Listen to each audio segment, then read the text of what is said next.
Hey, everybody, come on in. Come on in, folks. Glad to have you here. Let's get a little music going. Welcome in, everybody.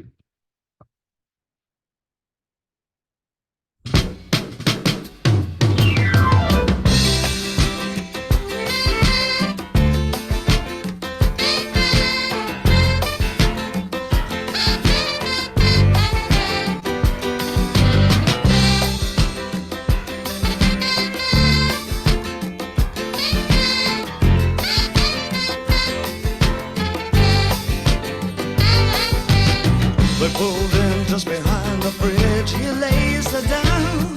He frowns.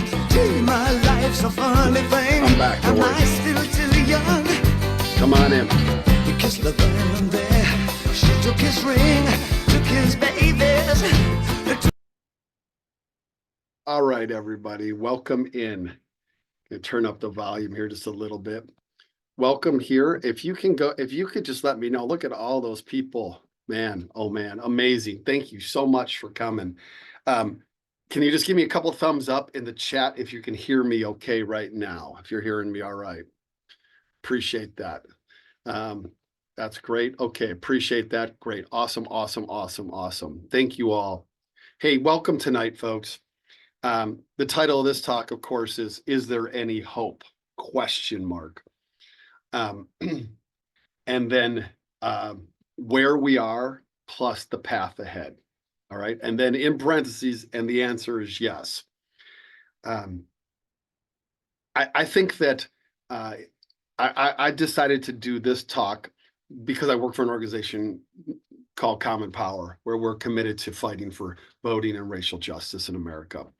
That's the bigger reason why. But I decided to do this particular thing at this particular moment on Sunday, when I've just been getting a steady stream of questions from people for the last several weeks about the Trump administration and Elon Musk, and about a sense of possibility and hope and where are we.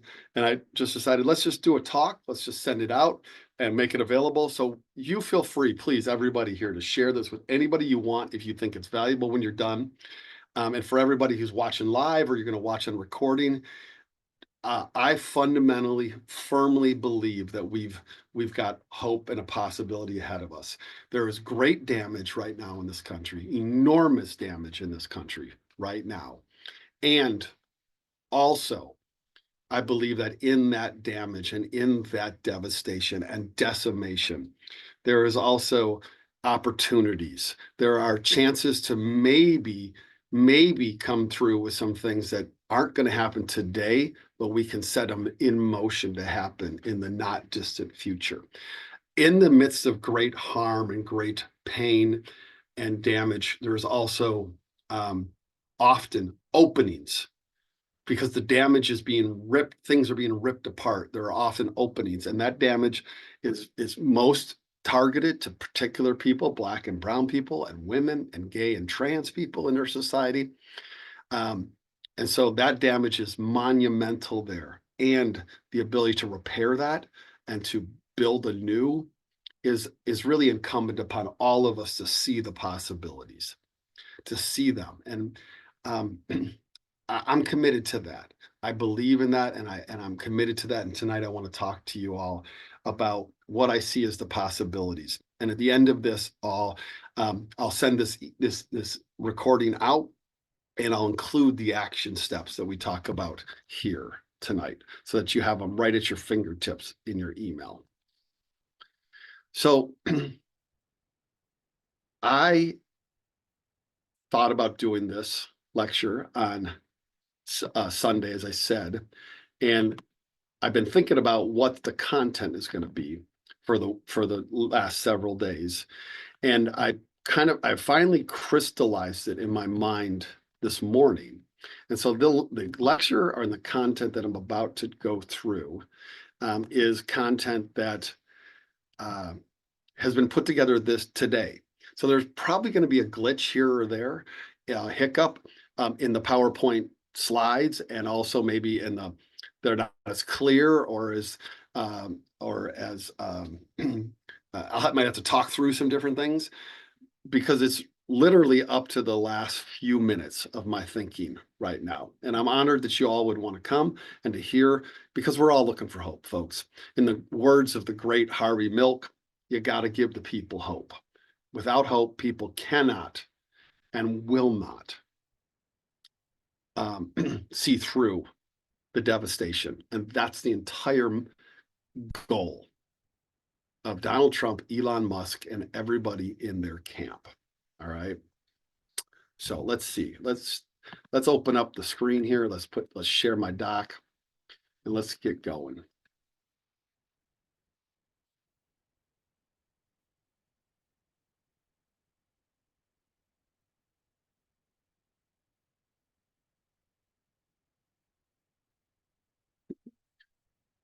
Just a second. Come on, people. There we go.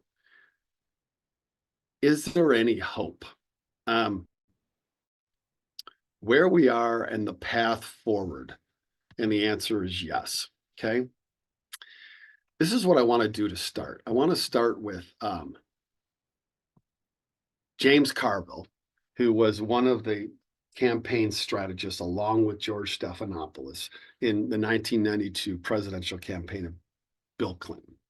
And they got kind of famous, the two of them. Stephanopoulos, of course, now a well-known journalist, and Carville is well known for being curmudgeonly and completely sexist, and certainly ventures into racist territory, but also has these insights about American life that are really provocative. And just a couple days ago, let's see, the 25th would be Tuesday. So 2 days ago, he wrote an op-ed in the New York Times. And Carville, in this op-ed, is 100% wrong. That's what Carville would say if he was critiquing like somebody else's work. He'd say, you're 100% wrong. And he'd say it his Cajun way, and his kind of have the ball cap on and everything. But he's also 100% right. All right. And someone can be both of these, and I certainly have been. Someone can be both of these, and he is these two things within within the nearness of two paragraphs. They're like back to back in that Times. So I want to start with where he's wrong. Carville says that with no clear leader to voice our opposition and no control in any branch of government, it's time for Democrats to embark on the most daring political maneuver in the history of our party: roll over and play dead. Allow the Republicans to crumble beneath their own weight and make the American people miss us. And by us, he means Democrats. Only until the Trump administration has spiraled into the low 40s or high 30s in public approval polling percentages should we make like a pack of hyenas and go for the jugular. Until then, I'm calling for a strategic political retreat. He is so wrong on this that he is so reading the context from the 1990s as opposed to the 2020s in the way in which politics occurs in America. Politics in America today requires being on the offense. It requires being active. It requires a constancy of engagement that is not something you can just set aside and somehow think you're going to pick up again later. Donald Trump has defined the last decade in American politics, and he never, ever goes away. Folks, we need to be on the offense and pushing the envelope and being aggressive now. Okay? I don't believe the Democratic Party is going to lead us there. So let's just put that flag in the ground right now. Let's just put that flag there right now and say, I'm not looking for the Democratic Party to lead us there, because if they're listening to a Carville at all, their strategy is to roll over and play dead. Okay. Now, where is he right, though? He's right when he says, I don't think a lot of Americans are waiting around for us to use the same old arguments and same old language to pile on Donald Trump. They're tired of it. And our Democratic voters are tired of watching us moan and groan to cover up our impotency out of power. They want us to be smarter than that. Damn right, James Carville. Damn right. We want people who are our political leaders, to get away from moaning and groaning about impotency and lack of power. I do want our political leadership to be smarter than that. We need better strategies. We need stronger leadership. We need determined voices. We need a sense of a path forward. And right now, that path can be found, and I'm going to get there tonight, but it is not being articulated and presented to us in a way that is actionable to us as citizens. And that's the devastation of poor leadership. Poor leadership is not to have all the answers. Poor leadership is to be honest where you see a path. I'm sorry, good leadership is to be honest about where you see a path, and then to share that path with others and say, come on, if you want to go, let's go. We're not getting that. We do want our leadership to be smarter than that. Carville is right on that. We're not looking for the same old playbook from 1992. This isn't Sister Soldier moment for Bill Clinton. This isn't the Clintons. That's gone. We need something better and smarter. I'm going to stop here for just a second here, and I'm going to, I need to rename myself. Some of you might think I'm CP Events, David Domke. I'm using the Common Power Events Zoom for this though. All right, here we go, back here. Awesome. Also, I've turned off the chat just because it pops up in the middle of my presentations and it totally distracts me. But the Q&A is still on. So whenever you got questions, go ahead and drop them in the Q&A and I'll get to those at the end. So Carville is dead wrong about playing over and just giving up, but he's dead on right with saying we want better, stronger, more creative leadership. Right. Okay.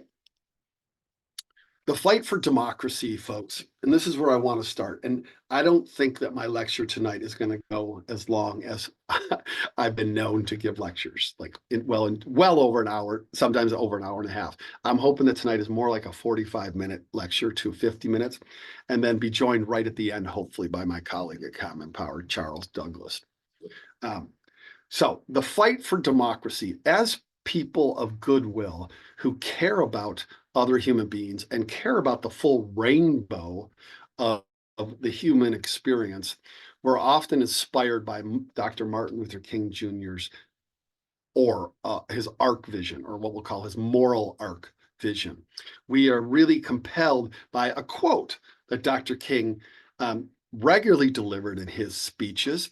And can be found often on a wall. It can be found on the wall of the inscribed wall carved out at the Dr. King Memorial in DC.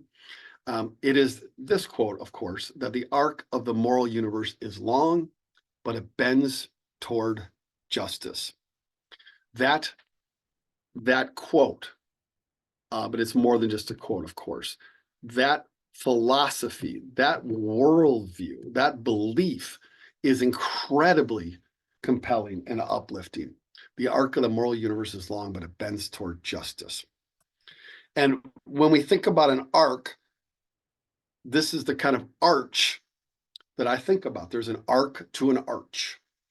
That it's, it's the Roman or the Greek, I can't remember which one is all rounded like this. And that there's a beauty to it, and that it's predictable and you can kind of feel it on the ride. And there's like this top of the mountain space. And then you increasingly gain energy as you go down the other side. And you start though with this massive uphill climb. So we have this beautiful visual image in our mind of what an arch or an arc to an experience can look like. All right. This beautiful idea that the moral universe is long, that the arc of the moral universe is long, but that it bends toward justice. The question that I have, and I've had overwhelmingly in my life for the last 20 plus years, is does this occur? And if so, how does it occur? Is the arc of the moral universe long but bending towards justice? Does it really bend toward justice? And if so, how does that happen? How does it happen?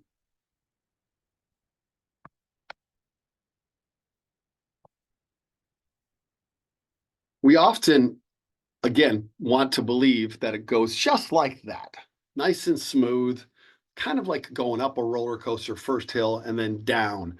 Um, but with all the good energy that comes with the vibes going up it and then the thrill of the ride down it.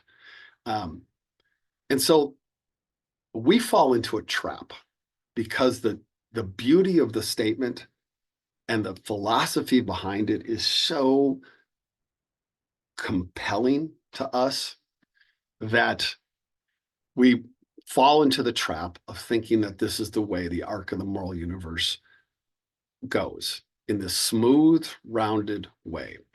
And that is just not the case. Human history tells us this overwhelmingly.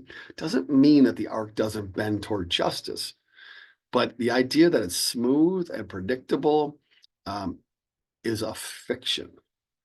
The biggest kind of fiction, a damaging fiction, one that paralyzes us, one that scares us, one that leaves us feeling inadequate and impotent to stop the kind of devastation and damage that we're a part of today. And so my major push in this talk today, in this body of thinking tonight, is to talk honestly about the way the moral arc of the universe bends, and then to talk about the action steps we can take right now. Okay. So this is how the moral arc of the universe really bends. The arc of the universe, the moral arc of the universe. This is how it really bends. You can kind of make progress sometimes. So you start on the journey and you can imagine we're getting somewhere. We're getting somewhere good, somewhere better than where we were. All right. And so then you stop and you pause, and something either pauses you or you take a break or whatever. But somehow, somewhere along the way, there becomes a kind of stoppage. Then what happens is after that initial set of progress, forces come out. They emerge. It's not that they weren't there before, it's that they're now apparent because they've got something at stake. And they don't like where this arc of the moral universe is going. And they're going to fight it.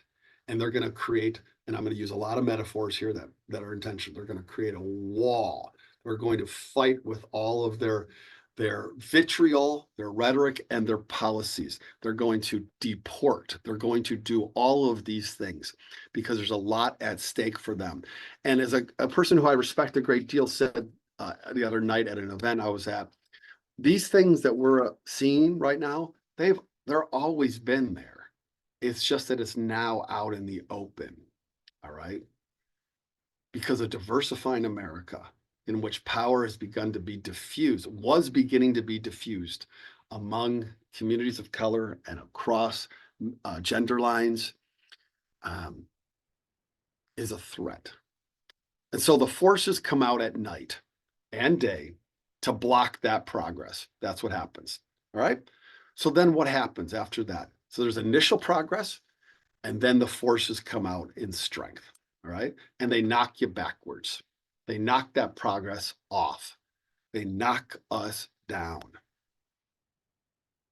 Okay. And then we shake ourselves off, we pick ourselves up, and we make some progress.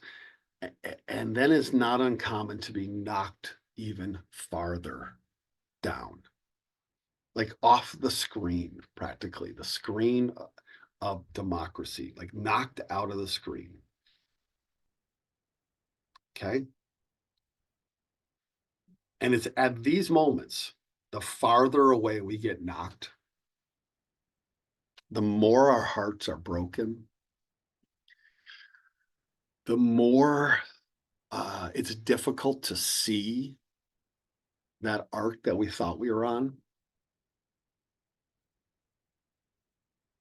the more scary it gets, the more fearful we are, the more anxious, the more angry.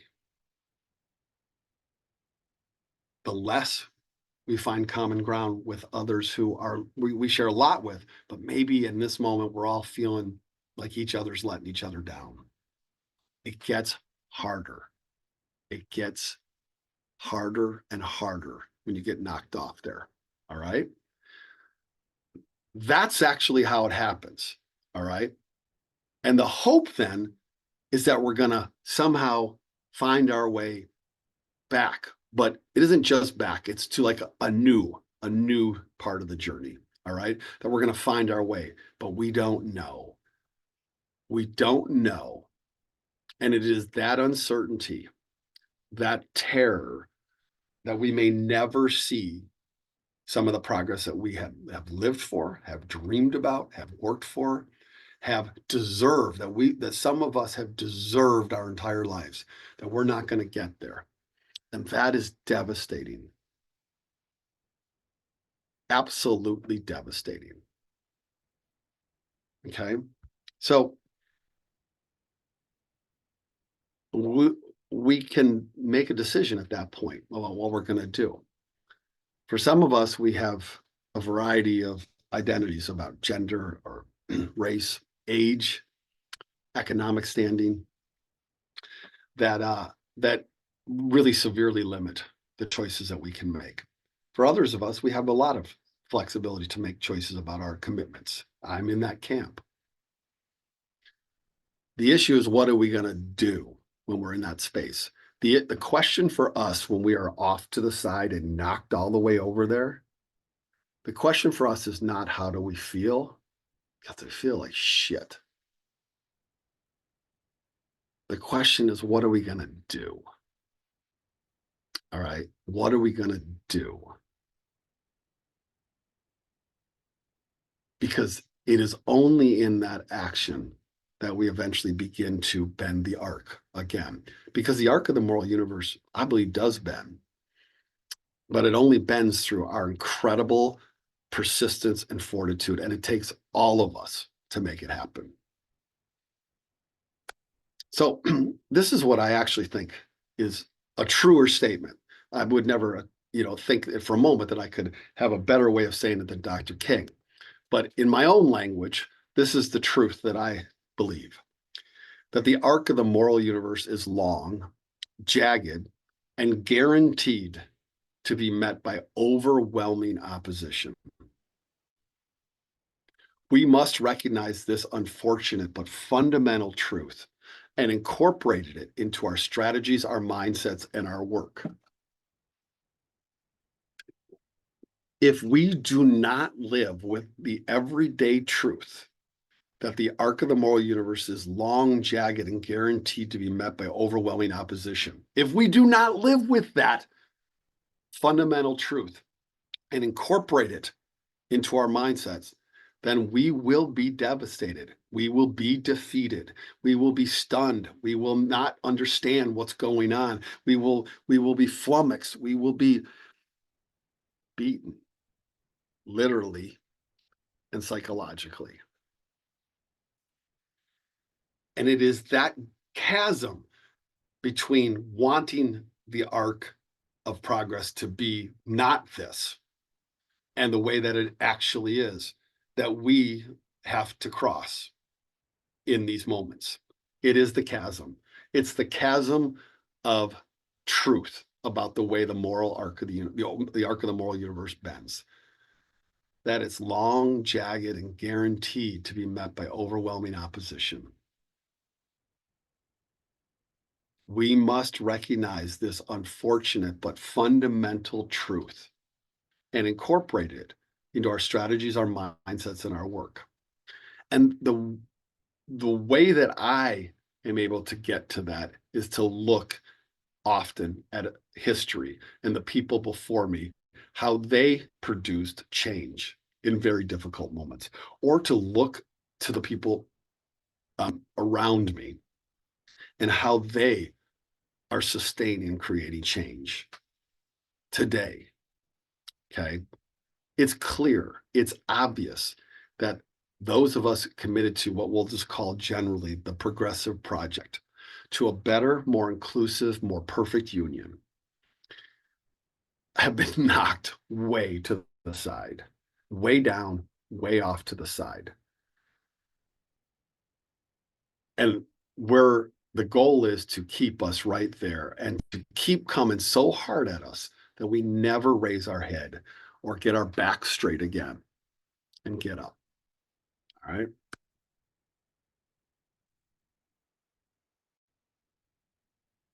2025, that's where we are over there. We are way over there. We are probably off the damn screen. Okay. But people have been places like this before. And so the question of the talk tonight is, if that's where we are, is there any hope? And if so, what's a path forward? Is there any hope? And if so, what's a path forward? And I believe that hope,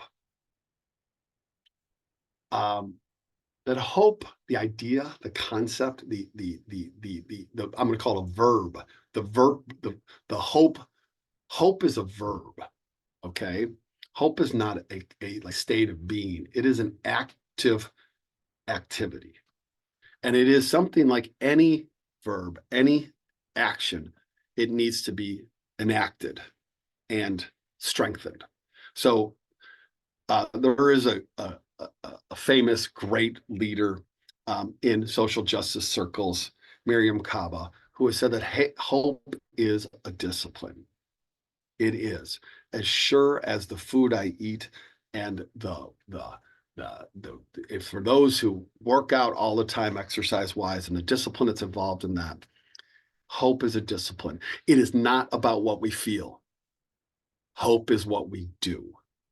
All right. And so everybody who's struggling with a lack of hope, you're never going to feel your way into hope. It's not going to happen.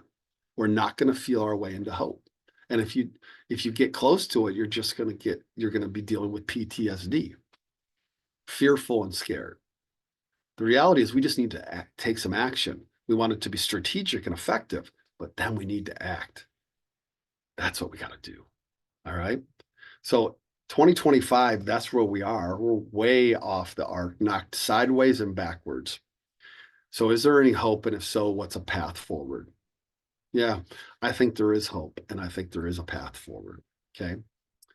So to kind of get some insight into where we might go now in 2025, let me go back in time to another moment in American history in which they were knocked way off the moral arc, even after making tremendous progress.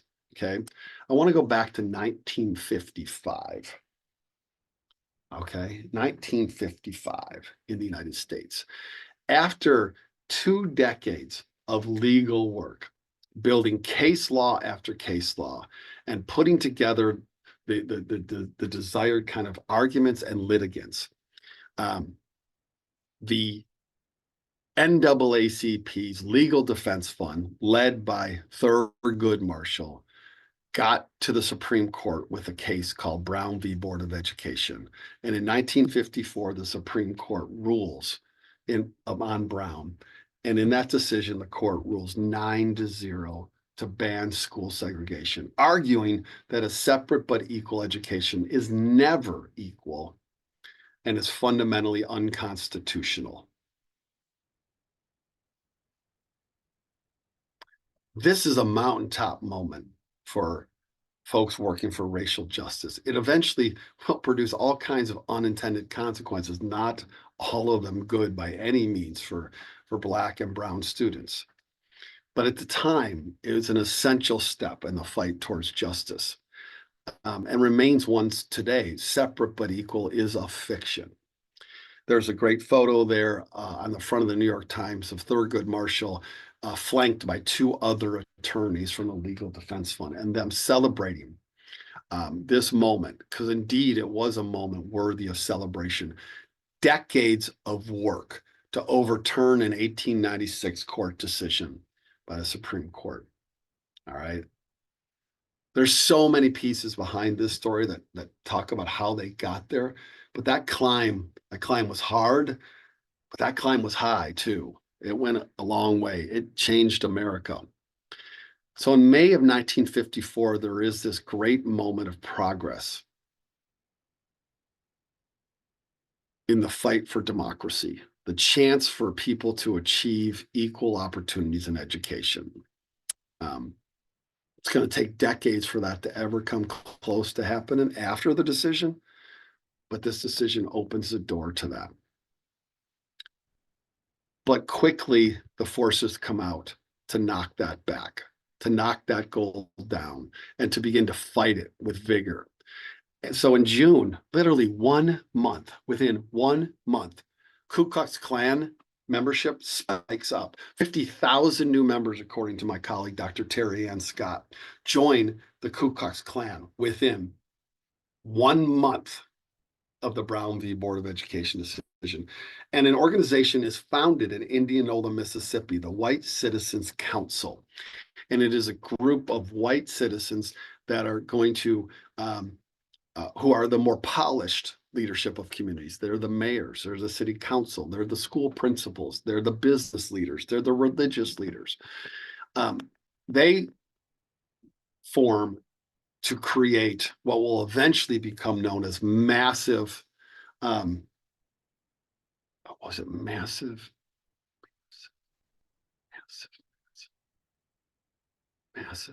opposition, massive defiance. I'll remember it, of course, but a massive opposition to civil rights. And they decide we're going to look good and we're going to act and sound like reasonable human beings, but we're going to pursue a white supremacist society.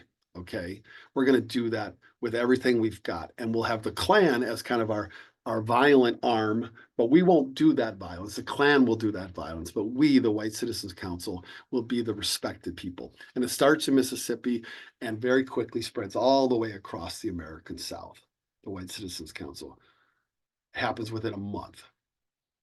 Happens with a massive resistance. That's what they're doing. Massive resistance, refusing to listen to the court on this. So within 1 month, those forces are out and fierce. Were they there before? Of course they were there before. They just are now more visible. Okay. Well, a year later, the Supreme Court is asked to rule again upon the Brown ideas, the Brown v. Board of Education decisions, because this American South leadership, the white South, just cannot believe that the court really wants to do this and that it's really constitutional to force desegregation. And so that they rush a court case up through the ranks to get to the Supreme Court, and it becomes known as Brown 2. It's another take, another crack at the Brown v. Board of Education notion about desegregation in schools. And the court affirms again that desegregation is required, that segregation, separate but equal, is unconstitutional in American life.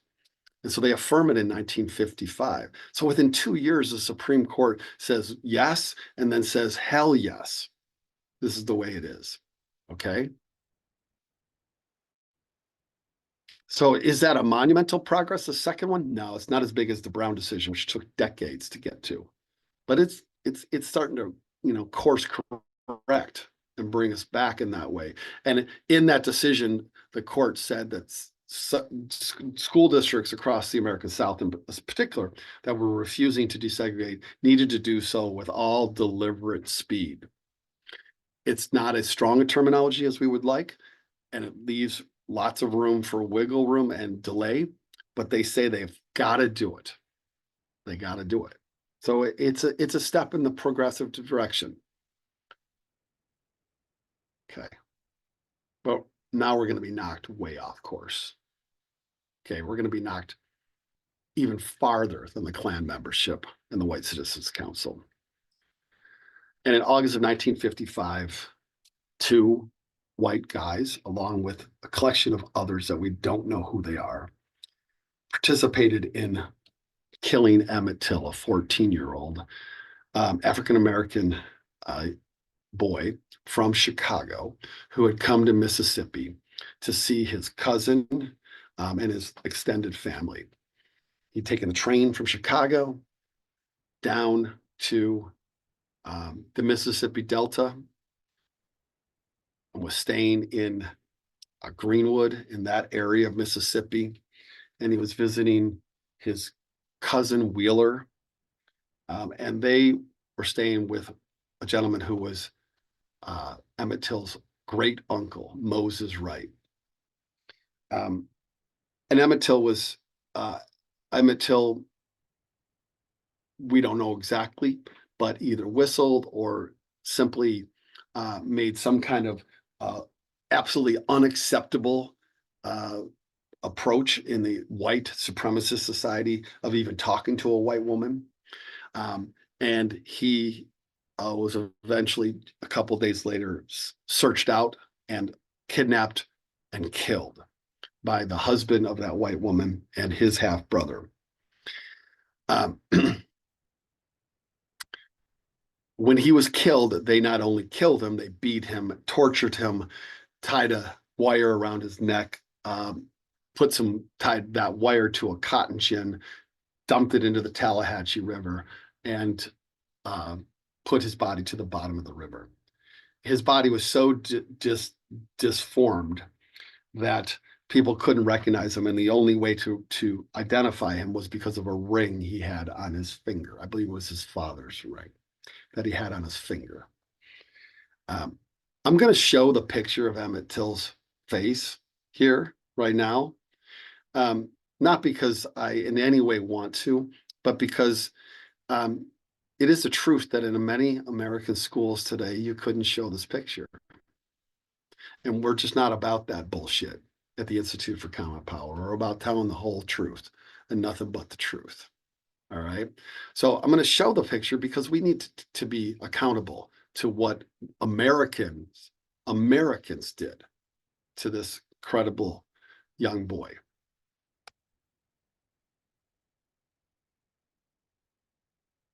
This is a photo of Emmett Till when he's in his casket, when he is being mourned in Chicago. And that's a bit of the sense of how badly he was disfigured and tortured and beaten before he was shot.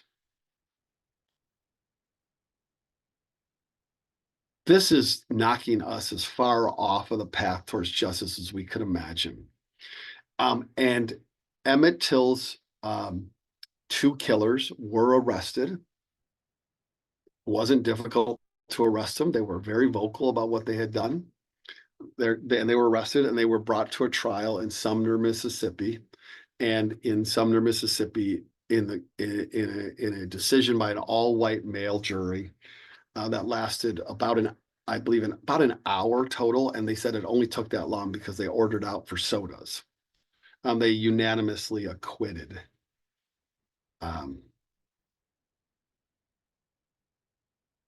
the two killers. This is a horrible, horrible lynching. It got the national attention. And then after they were acquitted, the federal government chose not to pursue any further things against them. The state had acquitted them. The federal government chose not to pursue any civil rights violations. And the two killers, Bryant and Milam, told their story to Look magazine, where they admitted killing Emmett Till. And they said it's because they didn't want any black boys sitting in schools next to their white daughters. And they didn't want them voting either. This is how you knock people way off, way off the arc of the moral universe. It's devastating. And so there they were, I mean, the Brown decision is receding in their sight line at this time. Massive resistance and opposition across the American South. Northern cities are not actually moving hardly at all to desegregate in their schools either. And now they're people in the American South, white Americans, are openly lynching 14-year-olds from Chicago with no legal consequences. And in fact, they're getting paid, as they were by Look magazine, for openly talking about that.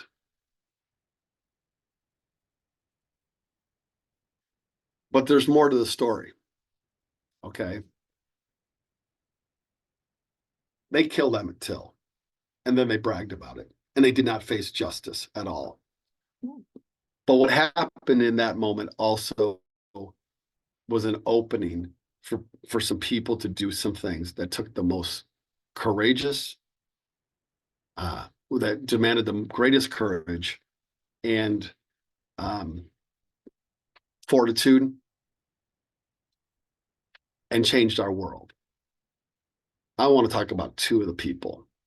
One is Moses Wright, known as Mose. Mose was the great uncle of Emmett Till, and Emmett Till with Wheeler Parker was staying at Mose Wright's house in Mississippi. Mose Wright, they came into the house, they kidnapped Emmett Till. At the trial, Mose Wright was the defense, I'm sorry, not the defense, he was the prosecution's primary witness. He testified about the two men who came into the house and kidnapped Emmett Till. And in a very small courtroom in Sumner, Mississippi, that I've been in, I was in just a month ago with people who've gone on some learning tours with us at Common Power. It is now a restored national park location, National Historical Monument location. It's a very, very small courtroom. Mose Wright stood up in the front of that courtroom and was required by the defense attorneys to point to the two men that he said had kidnapped Emmett Till, and they had. And he was asked/told by the white defense lawyer, can you point them out? It was an act of absolute intimidation. In that testimony, the defense attorney said, how old are you? And I think Mose Wright said 56 or 57. And the defense attorney said, well, if you want to make it to 58, then I think you ought to think about how you're going to answer these questions. Mose Wright stood up and he pointed to the two killers in front of an all-white courtroom. Over on the side were some black journalists and a few northern black congressmen, but it was all white. And right to his right were 12 white male jurors, and he was facing this courtroom in Mississippi. To me, it's an unimaginable act of courage. He's a sharecropper, third grade education, Mose Wright. And Mose Wright is asked afterwards, not immediately afterwards, but later in life, about why he did this and how could he do it. And he said that it was the first time that he had ever publicly declared that a white person had committed a crime. And he said, I just wanted justice for Emmett. And I didn't get it. And Mose Wright had to leave very, very quickly after that to go north to Chicago. But that act of courage by Mose Wright reverberated. It got coverage in the national black press in this country. And while he was doing that, Mamie Till Mobley, Emmett Till's mother, had made a decision of her own. First of all, the locals in Mississippi, the white locals, had tried to bury Emmett's body and get rid of it. They hammered home a coffin right away, and they were going to bury him. They might even have buried him. I'm not sure. Dr. Terry Scott, if she was here, could tell us specifically. But they were not going to send the body back to Chicago. But Mamie Till Mobley said, I want that body. And she got the federal government to intervene to get her son back. And so he came back, and she made the decision to have an open casket because she said she wanted the world to see what had happened to her son. what these people in America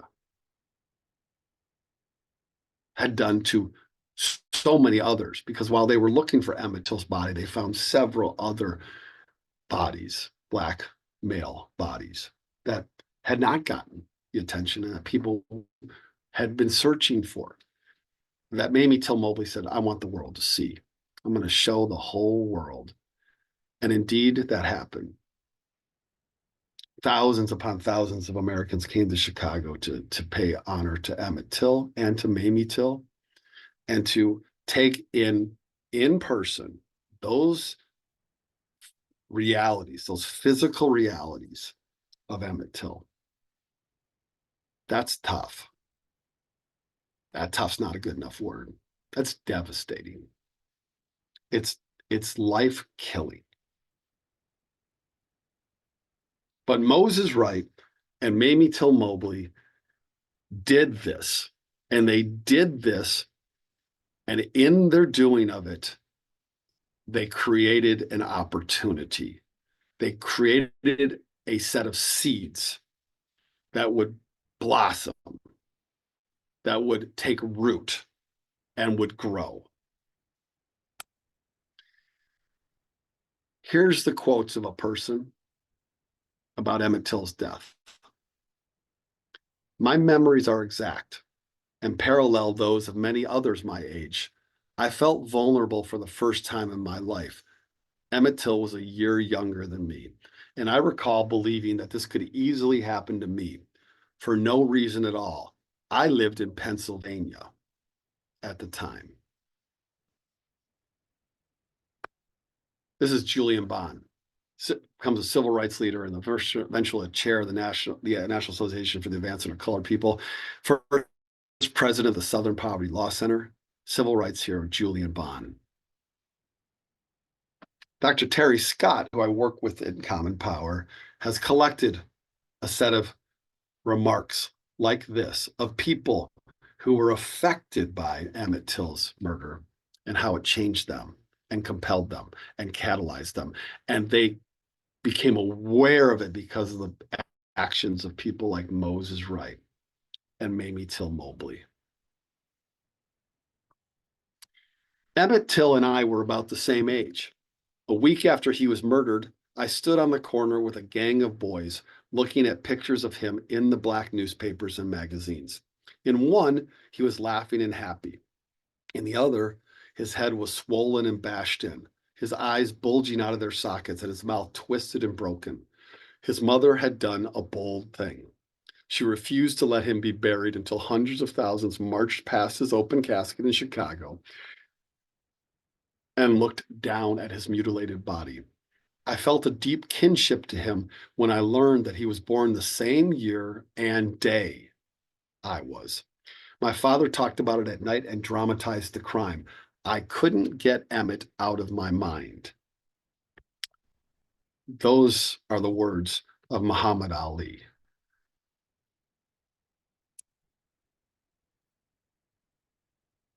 Some more words. 'Twas down in Mississippi not so long ago when a young boy from Chicago town stepped through a southern door. This boy's dreadful tragedy I can still remember well. The color of his skin was black and his name was Emmett Till. If you can't speak out against this kind of thing, a crime that's so unjust, your eyes are filled with dead man's dirt. Your mind is filled with dust. Bob Dylan. The song is The Death of Emmett Till.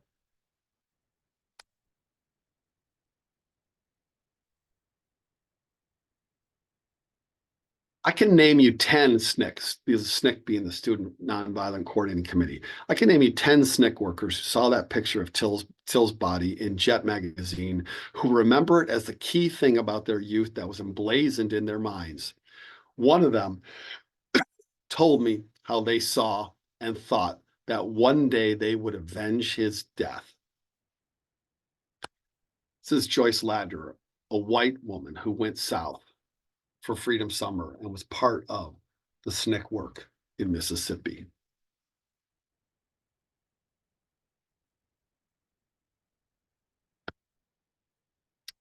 People always say that I didn't give up my seat because I was tired, but that isn't true. I was not tired physically, or no more tired than I usually was at the end of a working day. No, the only tired I was tired of giving in. I thought about Emmett Till, and I could not go back. Ms. Rosa Parks. It's Rosa Parks 5 months after Emmett Till, who doesn't give up her seat in Montgomery. She wasn't the first, by any means, the first African-American woman to not give up her seat in anywhere in the South or even in Montgomery. But it was the right moment.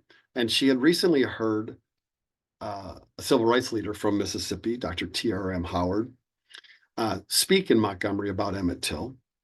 Mamie Till Mobley had stayed with Dr. Howard during the trial. And Rosa Parks had recently, just the week before, gone to hear him speak in Montgomery. And she was thinking about Emmett Till. And you never know when the moment's going to start. Folks, we never know the moment that's going to change the world. And that's why you just do what you can do. It's not feel what you can feel. It's you do what you can do.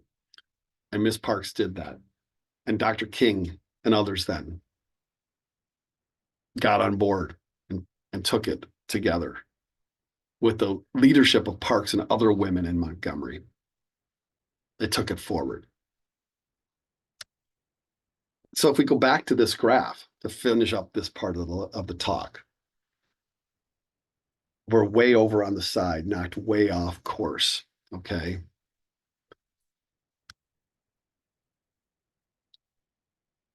In 1955, that's where they were.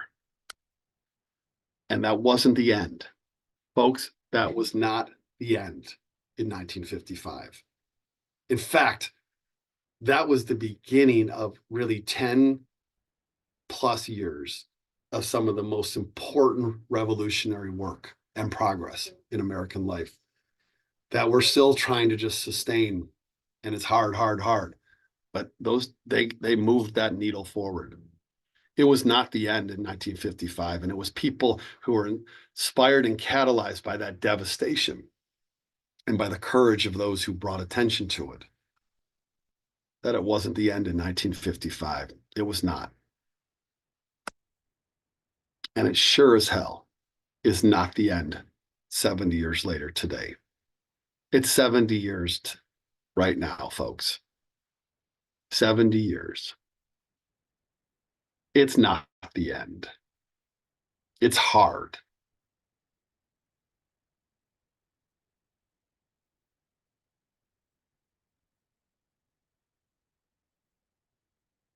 And if we let our feelings of despair and discouragement and doubt and anger and frustration and terror stop us, then we let down. We let down Moses Wright.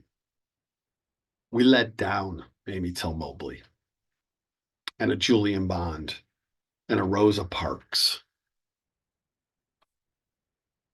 and a Fannie Lou Hamer in Mississippi and a Cheney, Schwerner, and Goodman in Mississippi and John Lewis and so many others. Folks, they are behind my shoulders because these are my heroes.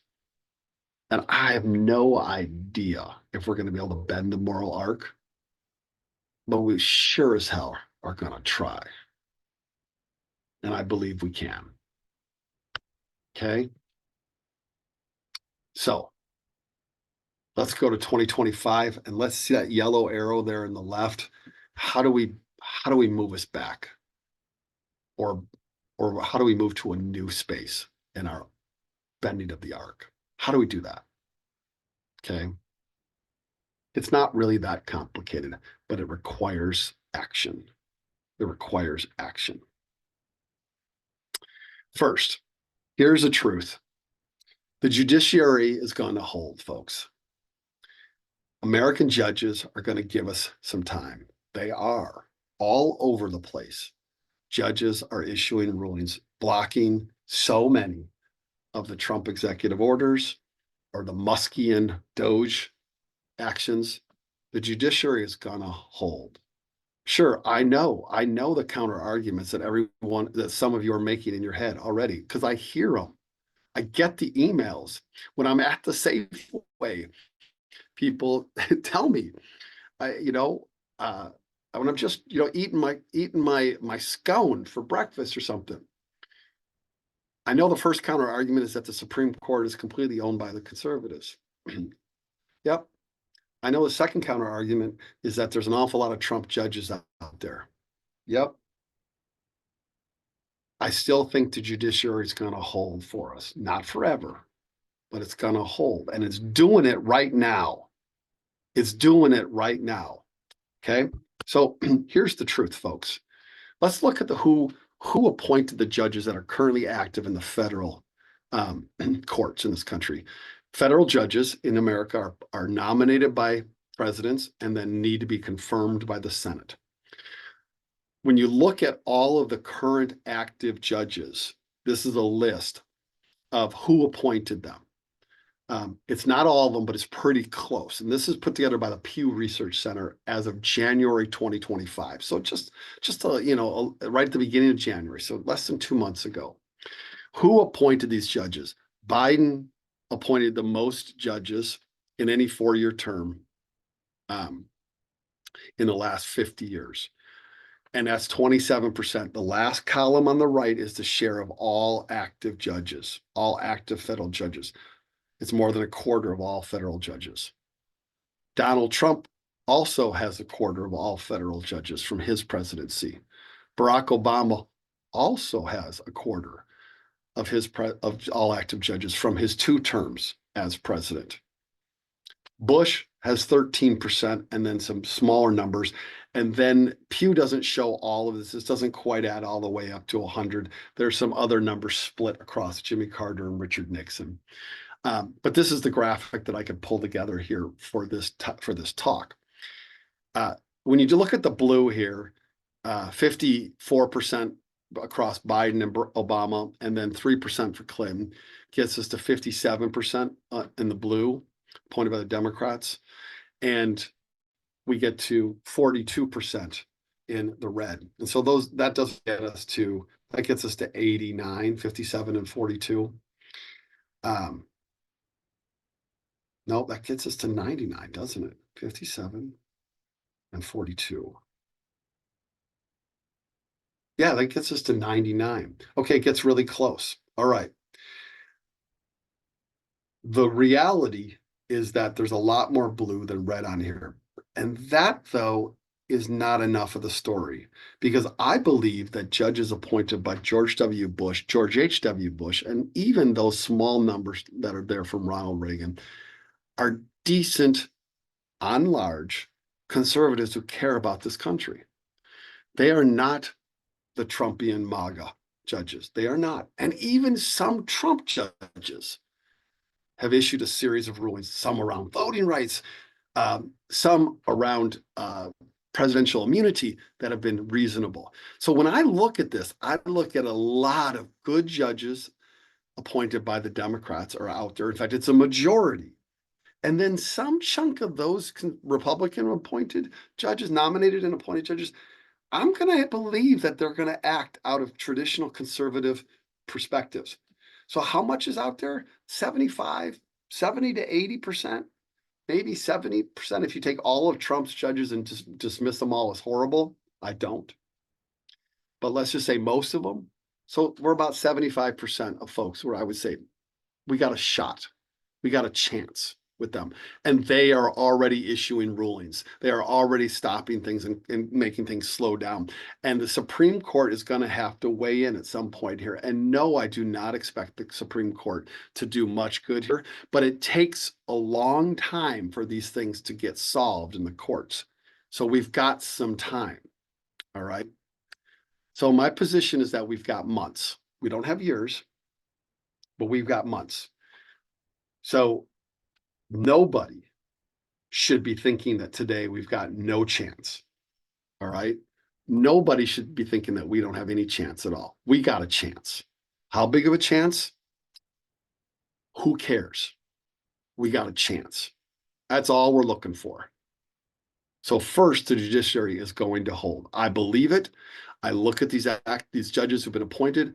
I believe that enough of them are going to do the right things and uphold the Constitution, not allow us to have kings, don't allow us to shred our legal system, that they are already holding.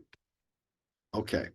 If that's the case, then, if they are the dam that is holding things and giving us a chance, what are the things we should do? And I want to offer and close here with 3 things that I think we should do. First, we need to keep publicly protesting. And it is a truth that public protests are rising in this country. Going out into public, taking the time to move your feet, to move our feet, to put on warm clothes when we're cold, to take the time to mobilize and to do this is a public statement. It is the most affirmative public dimension that we have outside of elections. All right.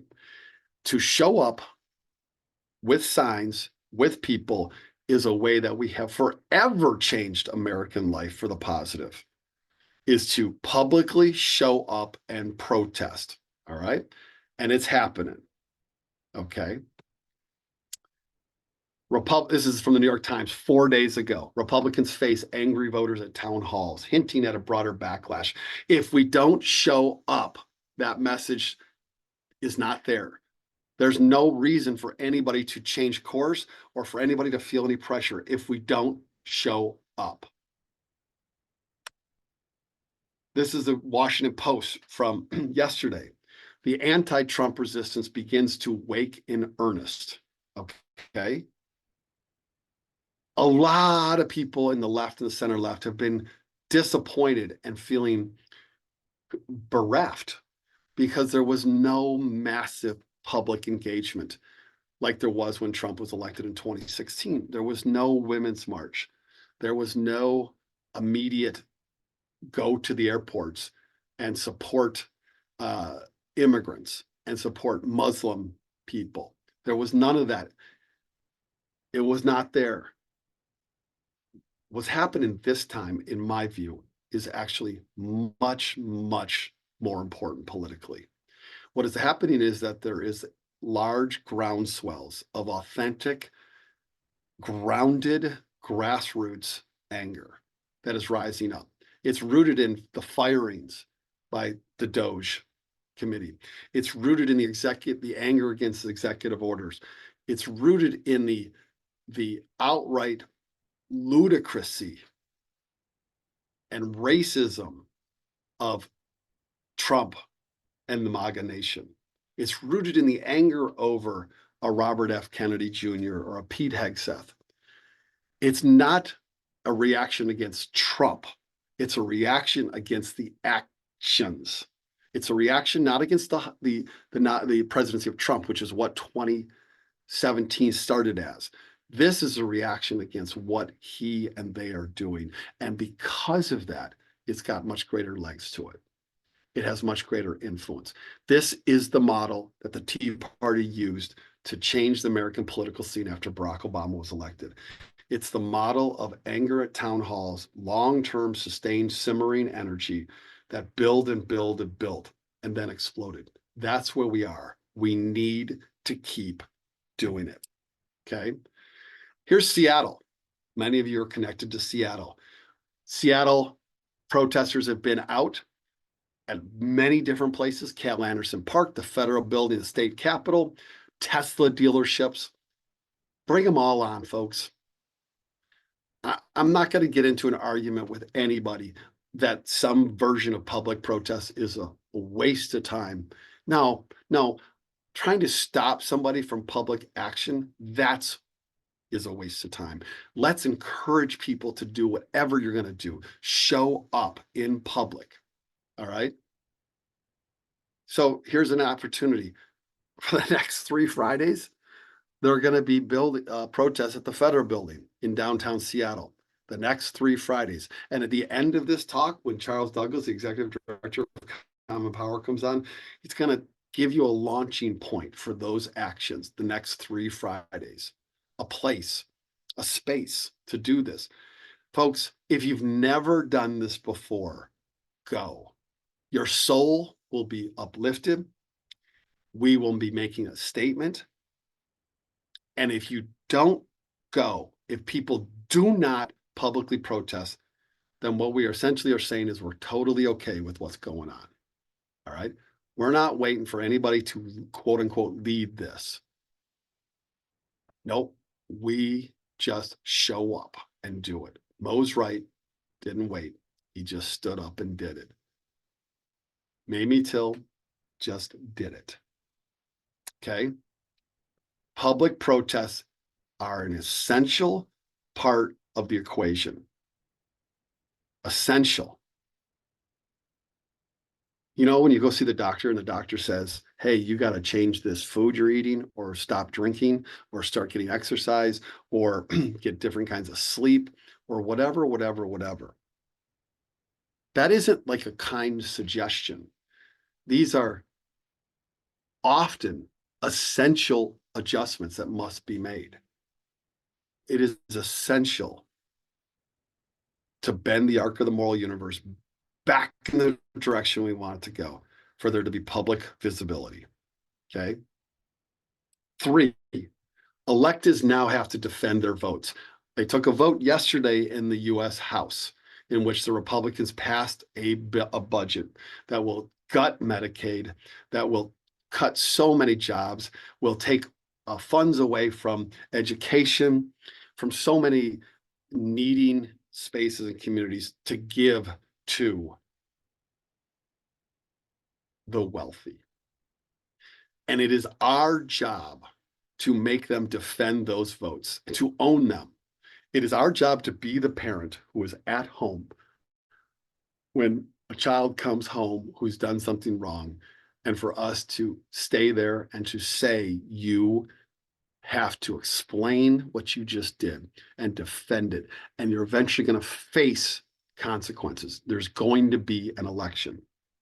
Electors have to defend the votes. Today, the Democratic Congressional Campaign Committee tweeted this out.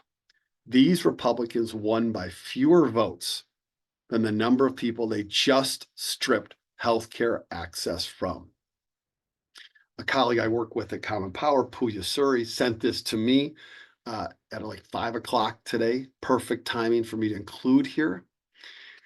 These are folks who just took healthcare away from more people than they won their election by.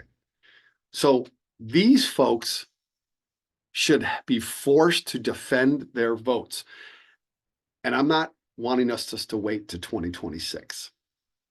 I do want us to do that in 2026, make them defend those votes, but I want us to do it right now. Okay. And what I think we need to do is apply daily pressure. Daily pressure. You know what that looks like? That looks like phone calls, postcards, tweets, emails, and if you're able and you're close to them, to go to their offices and protest outside their offices, either in their home or in DC. So when I send out this recording, I will include a link to a document that we put together today that is a listing of about 15, it might get up to 20 eventually, members of Congress. Several of them are on this list right here, who we want them to feel our anger and their danger about democracy. The messages that will be sent to them will be pro-democracy and critical of the assault on democracy that Trump and Elon Musk are putting forward. We will update the scripts as needed, maybe even tomorrow, by the time you get around to this. But we're going to give you a Google Doc that you can get to and utilize that has the contact phone numbers for both the DC offices and their local offices. It has a hyperlink to their page if you want to learn about them, and it has their Twitter handle. And we're going to give you scripts for each of those. Be a 10-minute or a 30-minute activist and pick a few every single day. I promise you that the numbers of calls that come in, the numbers of tweets are paid attention to. They are. They absolutely are. And we're not going to pick the worst of the worst here, people. We're going to pick the folks that we think are in deep political trouble right now in their districts or in their Senate seats, and also are reasonable human beings that should be responsive to Democratic pressure. We're going to call this kind of our daily pressure, our pressure points. Everybody can do that, every one of us. And then fourth, almost done here. Elections are coming, folks.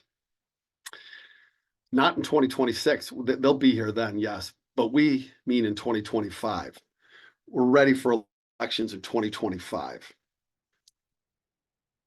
The organization that I'm part of at Common Power is committed to working in elections because we believe the most common power that everybody should have is the right to vote. Okay. Here's an insight that in a conversation about 3 weeks ago, when somebody I really respect sat down and said to me, are we going to even have elections in 2026? Here's an insight that emerged from that conversation. All right. Every election is a declaration of democracy. Every election. When we show up to vote as a voter, or we show up as a volunteer to encourage people to vote, to take seriously their elected process, to reach out to others, to exercise their most common power, we are making a declaration about democracy. One of the ways that we affirm how we think democracy should work is to uphold elections, to treat them with the respect and the esteem that they deserve. If we do not show up in elections and fight in every election for democracy, for a better America, then we basically say that we don't think elections are that important, and it's okay for people to just issue executive orders, or it's okay to override, to install a King Musk. If we're going to make a case for a democracy that is responsive to the people, by, for, and of the people, then we need to treat elections as a holy grail. We need to treat it as the most precious commodity, and we need to show up and participate as voters and also as people who volunteer to get voters to participate. So upcoming on April 1st, a little over a month from today, are 2 Florida House races for open seats, people that have been appointed to the Trump administration. And there's a Wisconsin Supreme Court race that is monumentally important for control of the Wisconsin Supreme Court and will impact the fairness of state legislative and U.S. House districts. The Florida House seats are both strong Republican seats. Winning these will be difficult, but I'm not just interested in winning. I'm interested in showing up and even diminishing the size of a loss. Every election is a declaration. It's an identity statement for us about what American democracy should look like. We need to show up and work. And in New York, in late spring, there'll be a House election for Elise Stefanik's seat. This is a Republican plus 10 seat. Trump won it by 10 points in 2024. This is a flippable seat in an environment where there's a lot of energy for people fighting for democracy. All right.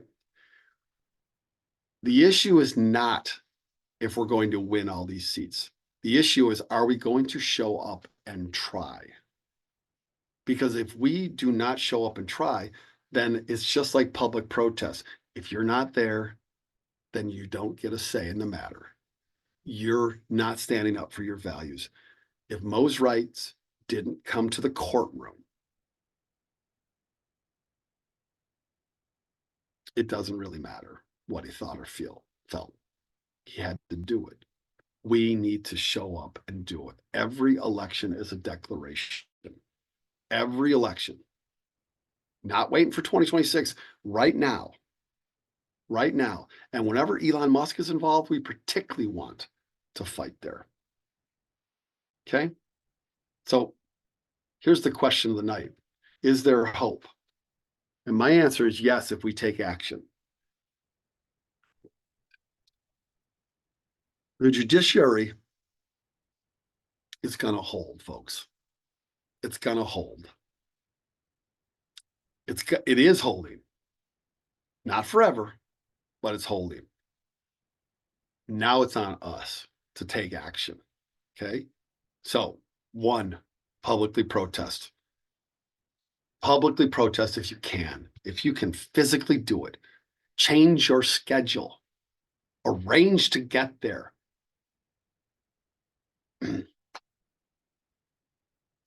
Do what needs to be done.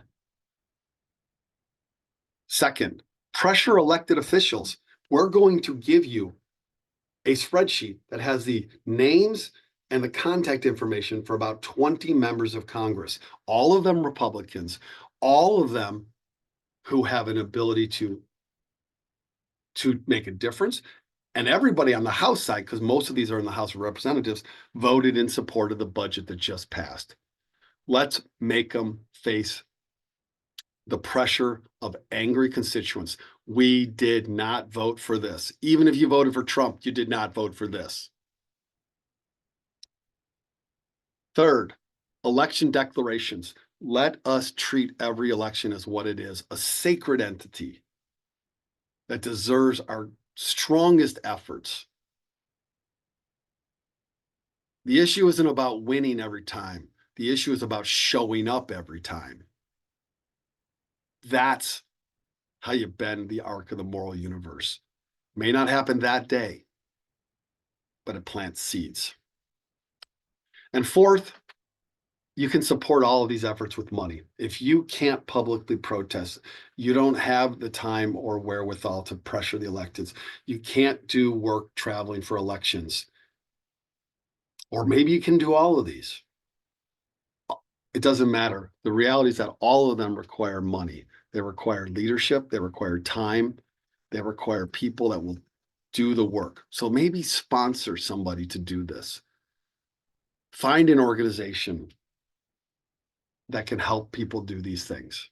All right? It takes money. Democracy takes money. It's not all it takes, but it requires funds. It does. Okay? So is there hope? Yes. The courts are going to hold, but these four things right here, they're on us. They're on us. Okay.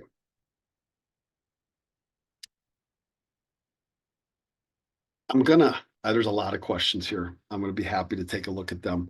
For just a minute here, I'm gonna go get a drink, see if my colleague Charles is in the attendance room, and see if I can get him over here. And I'll be back in just a minute, okay?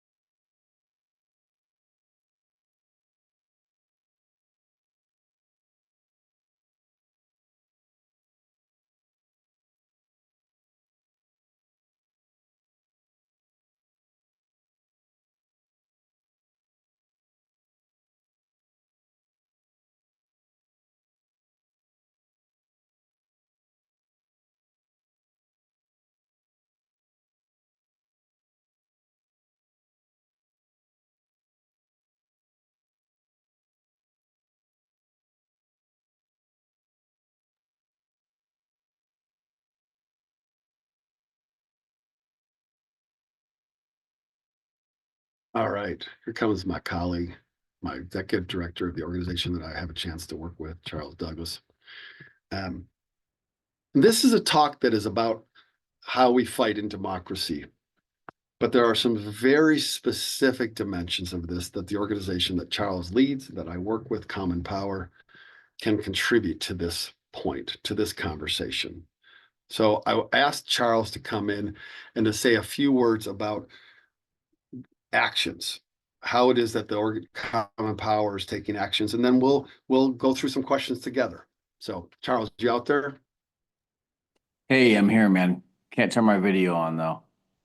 You can't? Okay, let's see here. Oh, I remember now. There's needs to be something here. Let's see. I'm going to make you a co-host. I think that'll do it. Yeah, Hey, there you there go. it is. Go. There we go.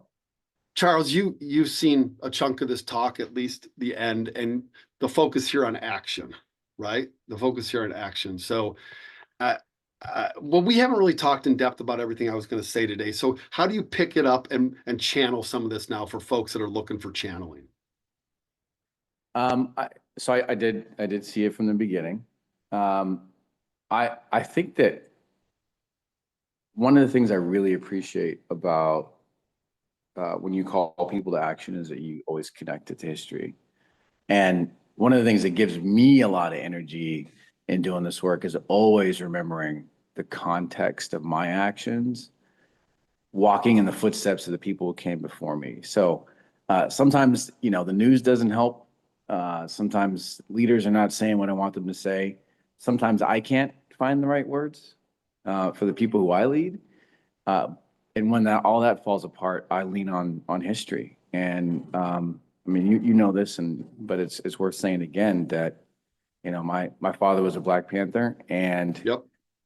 I'm always encouraged by the journey that he took and others that are like him, and that helps me to move forward always. Now, at a tactical level, things are hard now, and they're getting worse. What I know today, though, is that my life is not at risk if I try to go vote. It's not gotten there yet, and that was where they were before. That is where people were 1955. That's where people were on Bloody Sunday. But I'm fired up, man. I'm fired up. And I love that you shared this new message that we've got on the offense. Common Power is, we love being in the full ecosystem of all the other organizations that are doing all kinds of things, taking care of marginalized communities, leading protests. And you spoke to that and we participate in that. I am so excited to knock on doors and talk to voters and take the fight to them finally. Okay, let's talk about two things in particular, because one person asked a question, Paul, says protesting is good, but if the Democratic Party doesn't offer an alternative other than Republican light, what is the ultimate impact of those protests? Is this a waste of our time? And also then what is Common Power offering in terms of protests specifically? Yeah, so let me start with the end of that, which is that one of the things that we do really well at Common Power is that we work in cooperation with other organizations. We don't reinvent the wheel. We're at the point now where there are competing protests. If you go to the protest this Friday, there's one right before it or one after it or one simultaneously somewhere close in Seattle. And that's really good energy. What we understand is that we're better augmenting somebody's protest. And so because we're downtown, down the street from the federal building, and folks are always going up to talk to Patty Murray and Maria Cantwell's people, we set up shop here to support them, do sign making, those kinds of things. So this Friday, I believe, right before the protest, you can stop by our office and make signs and have coffee and build community so that those protests can be extended so that more people can get involved, so that new people can walk in off the street and understand why we're protesting and join in with people who are doing the same work. That's one thing. Okay, I'm going to put that in the email that I send out, okay? Where exactly Common Power is located and what time the office will be open for this, okay? Great, that's good, that's good. And shout out to Maria and Jenny and Jessica, who are some of the great hosts here at our office. The other one, though, is, this question about Republican light. What I want to say to that, and I think there's probably two different ways to unpack this, David, but the first thing I'll say on that is that sometimes we are fighting for less bad. Sometimes we don't get to fight for good or for the things that we believe. Sometimes we have to fight for incremental change. I always tell people that a Democrat in a red state is probably a Republican in Seattle. And we need them to get elected in their state on their terms for their voters. So this like national litmus test that is based on what liberals want, I think those days are gone. And I think being more strategic means sometimes losing by less, which we're going to try to do in Florida, and also backing candidates that we're not in love with Yeah, or and Republican like. that's in the elections. In my view on the protests, it doesn't matter what happens coming out of protests. What matters is you show up. All right. Because that showing up produces news coverage. That news coverage breaks through. Also, there is a karmic dimension to this, I believe, that when you introduce positive energy in the universe, the reality is that it makes possible your own work in other ways. There's a phrase that I've heard from civil rights leaders of courage recognizing courage. Okay. And so we're not just looking for a protest to lead to a policy outcome. That would be awesome. But the reality is that we're making a statement by showing up in public. Yeah, I also think that protests, they're a great convening ground for people who are looking for like-minded folks. I know that the last one we were at for immigrants at the federal building, I built bridges with another organization that was there. And also, you know, when you're wondering if we're going to have enough energy for these 4 years or 2 years into the midterms, the way we build energy and gain more people on our side who can help us produce capacity is to go to protests like that. Because sometimes those are the first things that people are catalyzed by. Yep. So several people asked a question in some form of hey, the courts might be holding, but is Trump and his loyalists, are they going to respect those court orders? Are they going to defy them? Won't they just defy them? Won't they just override them? And my answer to that is they might. And you know what we do then? We go out into the streets and we publicly protest. So there is a circular dimension to this. The more likely we are protesting, the less likely that defiance just happens without any pushback. Judges pay attention to public people with public protests too. They are influenced by them as well. So if one of our main levers is to show up publicly, then that's going to influence the ability of judges to just say, fine, go ahead and break our orders or not. And it's going to influence how members of Congress think about their votes. It all relates to each other. Yeah, I just on that point, you know who's influenced by public opinion? John Roberts. John Roberts, he cares about if people think that whether he's fair or not. And he cares about the legacy of the Supreme Court. I think, and he's never said this publicly, but I think that we've seen him moderate on some views, and I think that we've seen him make comments after it was very clear that members of his court had some bad reputations. So yeah, I think public opinion matters a lot. Okay. So here's a question that we got all the time in 2020. People are saying, if we contact a representative and I'm not in their district, if I'm a citizen who contacts somebody, should I bother making a phone call to somebody if I'm not in their state or in their district, or bother tweeting at them? Should I even bother with that? And what's your answer to that, Charles? 100%. You know, it's funny. I actually talked to a CP volunteer today, who's been with us since 2018. And she said, you know what I'm going to do? This is before I even told her that we were thinking about this. I'm going to start reaching out to some of these assholes. And she's like, they don't know where you're from.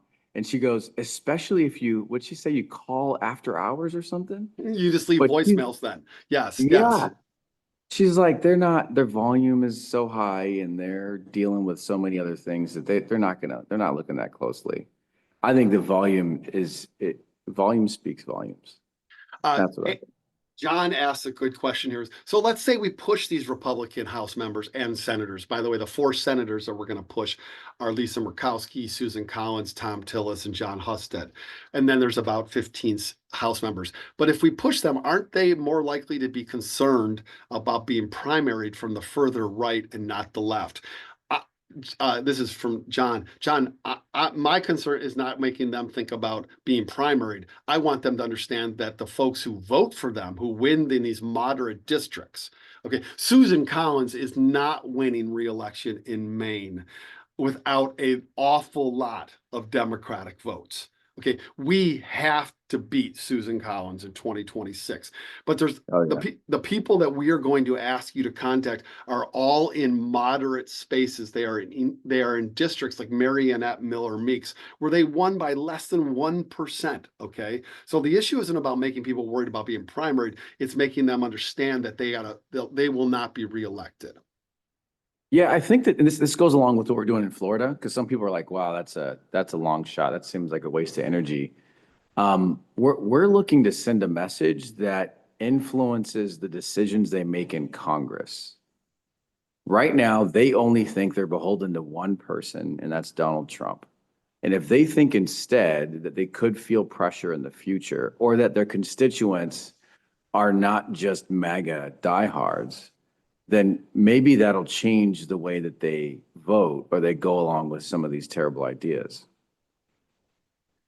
Question here about the 3 special elections that I highlighted. In this particular instance, the 3 special elections, or no, there's 4, 3 House seats and a Wisconsin seat. Let's talk about elections.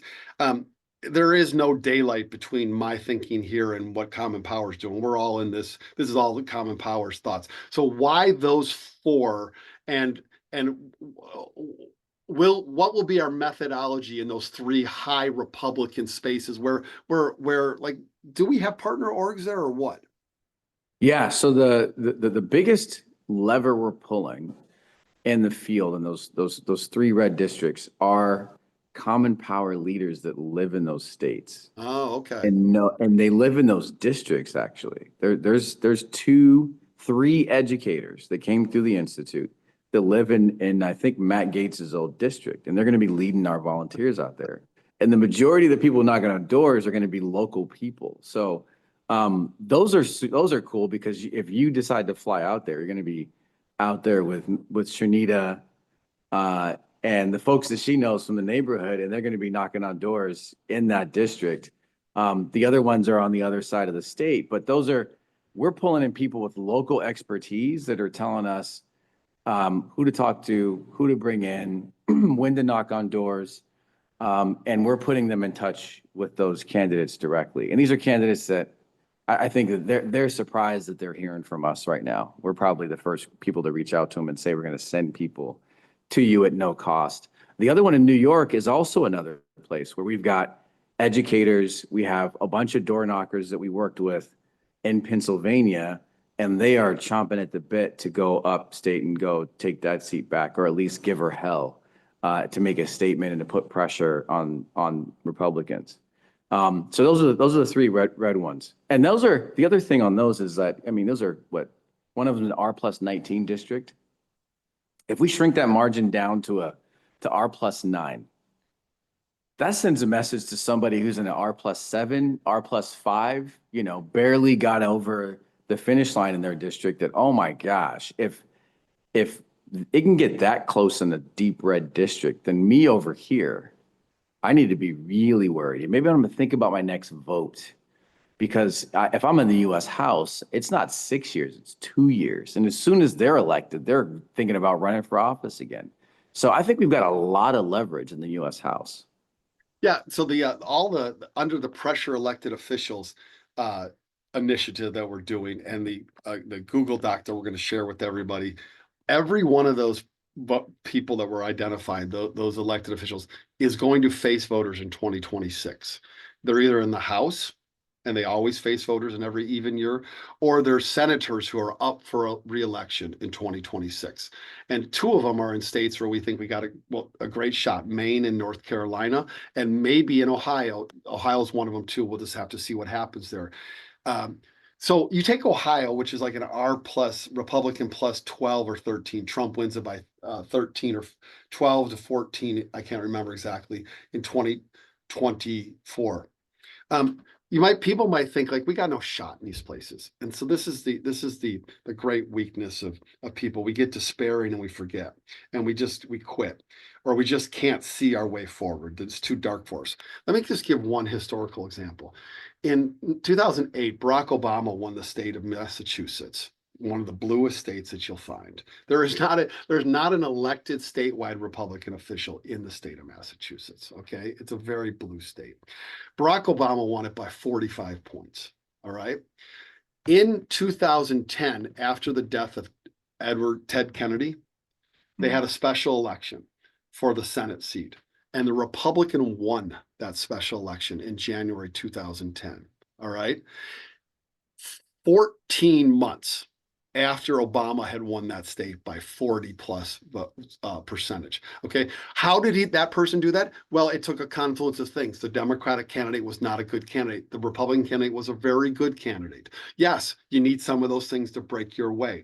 But also there were a whole bunch of people that had been mobilized by people outraged over healthcare at this time and concerns about healthcare and death panels and all this stuff who came out to vote in a deeply blue state. So folks, we can flip things, but not if we don't show up. We got no shot if we don't show up. I think it's also true that our strength is actually off-cycle elections now.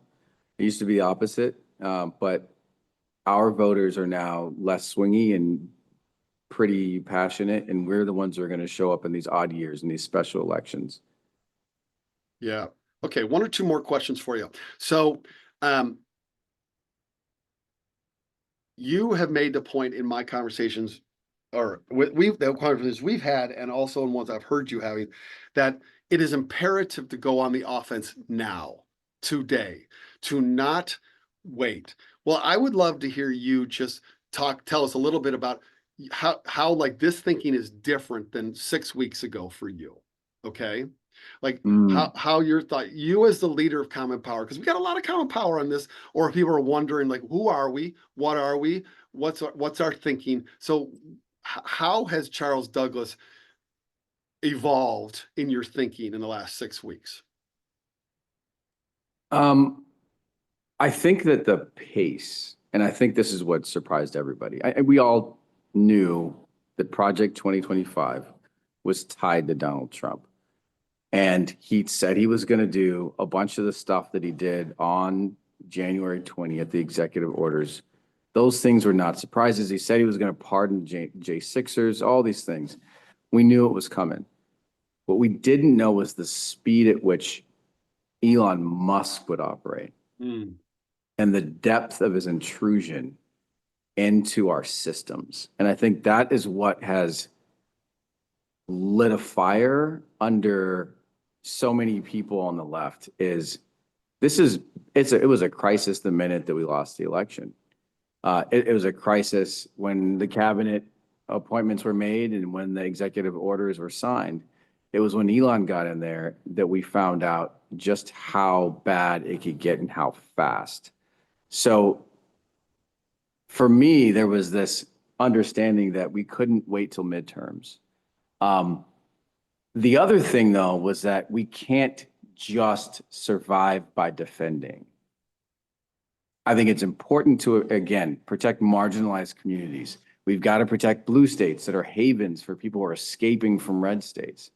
We have to come up with new policies and new, apparently, international relationships in states like California and in Washington State. These are the kinds of things we've got to think about. And also, where we've got a sliver of a chance to push back and to influence all of these people who are now potentially seeing the light, we have to do that. And that's the other part about the breadth and the depth and the speed of what they're doing, is that the rate of change on people who voted for Donald Trump is much faster than the negative rate of change is much faster than what we thought.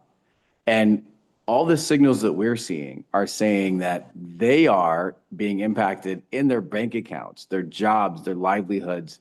If you're on a fixed income and you're a veteran and you voted for Donald Trump, you right now are thinking very differently about your vote. And what I'm thinking is, we need to go get those people. If we're going to win, we need those folks on our side. So let's act now and go on the attack, because they're ready to do something, and protest is a part of it. But those folks are in these red states. There are veterans and people who are impacted by this new tax that's going to hit folks that are not wealthy. In Florida, those people are going to want to make a change, and maybe they're going to meet us out in the doors. That's one of the things that kicked us into the offense now. Sure. Okay. A couple things that people have asked about. How many people are on this call? Well, there's been about 400 at the high water mark on this call, and about 700 plus who signed up for this, and we'll get the recording.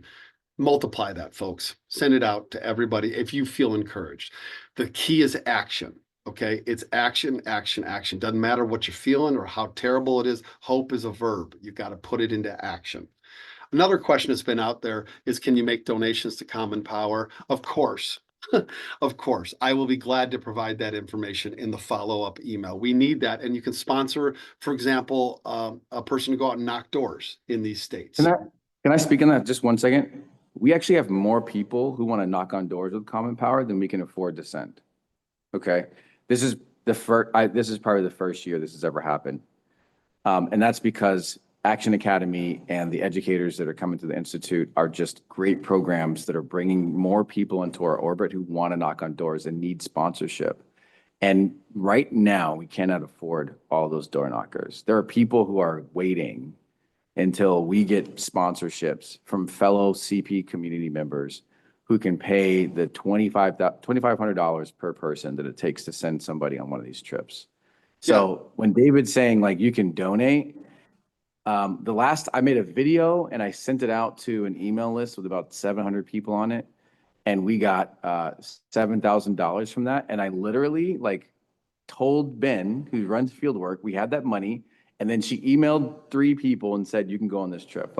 That's how it's going right now. There are to date, there are 70 people signed up to go to Wisconsin for this Supreme Court race. The last time we sent a bunch of people to a Supreme Court race, the high water mark was 30. So there's more activity and want and energy to want to knock on doors. We just need the dollars to get these people on transportation to the state and then in hotels so that they can knock doors with us. Okay, Shelley, longtime CPer, wanted just to get clarified. No, that wasn't her, but wanted this clarified. Oh. Are we picking certain 2025 House races, or are we going after them all in 2025? Every single one.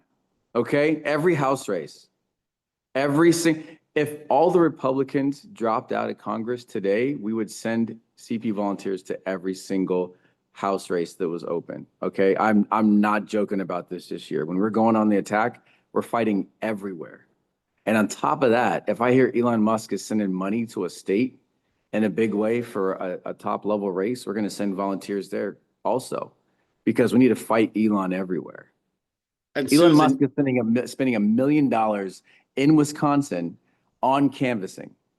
Specifically on canvassing, after everyone tried to spread these lies about door knocking not working. The guy who's supposed to be the chief technology officer is spending $1 million on door knockers. That'll tell you a lot there. But we're going there, especially now with new energy, because Elon is sending money there. Okay, couple quick. Folks are asking, is this going to go out tonight because you want the address for the office tomorrow, or you want some? Yes, this email and recording will go out later tonight. It will. Another question.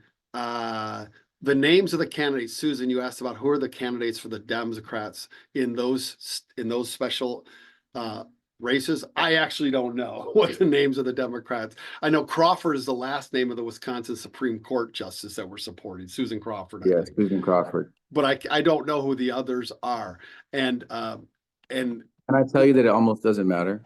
Okay. Right. exactly. If- But if if you it want to was a- support them, if you want to Yeah. give them money, which I think might be part of the question here, then you can just look them up. They are in the Florida 1st and the Florida 6th, and they will eventually be in the New York 21st. Because Elise Stefanik still is in her seat, but she's going to be Yeah. giving it up shortly. Yeah. Okay, Yeah, I mean, what is it? Marjorie Taylor Greene sent out a cryptic tweet that was like announcement incoming or whatever. And we're all crossing Totally. our fingers. If Yeah, she got us some position in the administration, we'd be in Georgia. Immediately Totally. sign up for Georgia. Let's see. Okay.